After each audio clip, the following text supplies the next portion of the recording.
National Bookstore can be traced back to the 1930s. One before the Japanese occupation of the Philippines during World War II, Jose Ramos and Socorro Cancio Ramos rented a small corner space of a haberdashery situated at the foot of Escolta Bridge in Santa Cruz, Manila. With a starting capital of 211 pesos, equivalent to 15,047 pesos in 2015, the Ramoses set up their first retail bookstore selling GI novels, textbooks and supplies.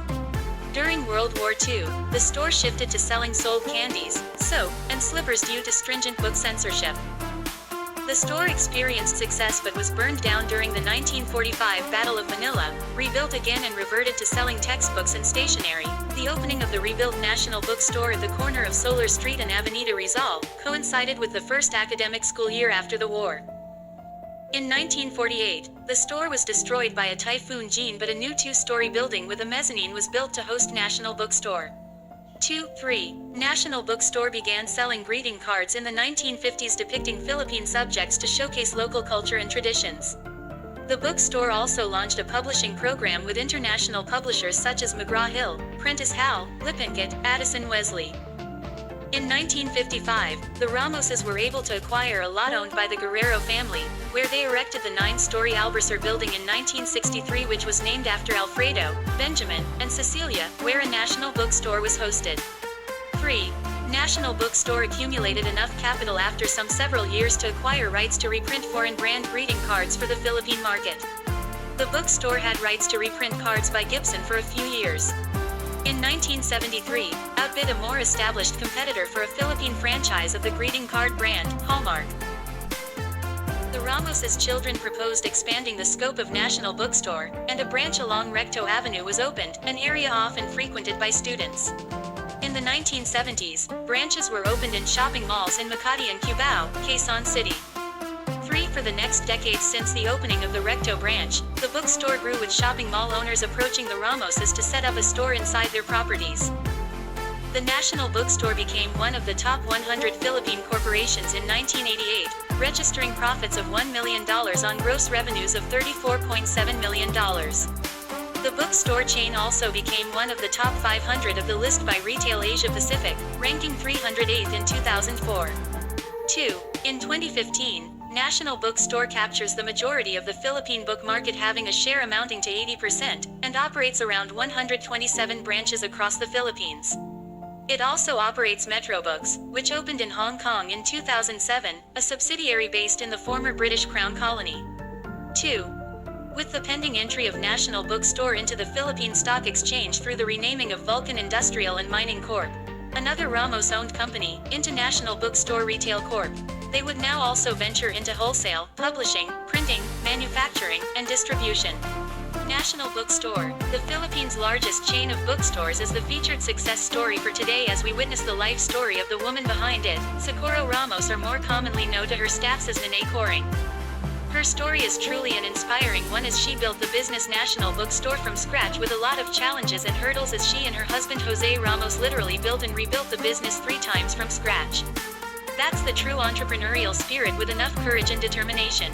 Nene Coring, or Maria Socorro Cancio, in her early years was born in Santa Cruz, Laguna on September 23, 1923. Ever she was young, she grew up in an entrepreneurial environment as one of the 6 children born to entrepreneur parents and grandmother. Her parents used to run a store selling a lot of stuffs from slippers to clothes and a lot more, while her grandmother had a market stall where the young Socorro got used to seeing customers withdraw items on credit. Unfortunately, her grandmother did not manage the business carefully, not maintaining a list of those items availed on credit, and their business fell. After that event, they went to Manila. Her mother struggled hard to feed 6 children, and the young Socorro considered herself as lucky if she got money from her mother. Her elder sisters helped the family by working in a candy and bubble gum factory, and she spent her summer doing summer jobs too. In one instance, young Socorro was hired to peel off the paper used in old cigarettes so that it can be reused to make new fresh cigarette sticks. She received 5 centavos per pack of cigarettes. But the young Socorro started her entrepreneurial skills and hired kids in their neighborhood, paying them 5 centavos for every 2 pack of cigarettes, leveraging her efforts. Since then, the young Socorro was on her way to become an entrepreneur as early as 10 years old.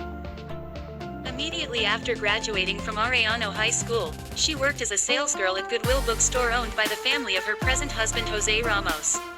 Socorro's brother Manuel married one of the Ramos children, and in 1940, they needed someone to look after the branch they set up along Escolta Street, on the ground floor of Pansiteria Nacional. Jose Ramos took over it and asked Socorro to work on him in that branch. They renamed it as National Bookstore. Their love story began, but her parents were against with it as Socorro was just 18 years old back then. She was told to stay in the province to keep away from marrying Jose Ramos. But as they say, true love never dies. The young Socorro, with just 11 pesos in her pocket, struggled to went back to Manila to marry Jose. Because of this act, her family was so furious and angry that they considered her dead already. It was short-lived, though, lasting only until Socorro gave birth to her twins named Alfredo, who is now the president of National Bookstore, and Benjamin, now the vice president. As mentioned above, the business National Bookstore faced a lot of challenges as it was built and rebuilt 3 times from scratch. Socorro admitted that it was not easy to start the business from scratch.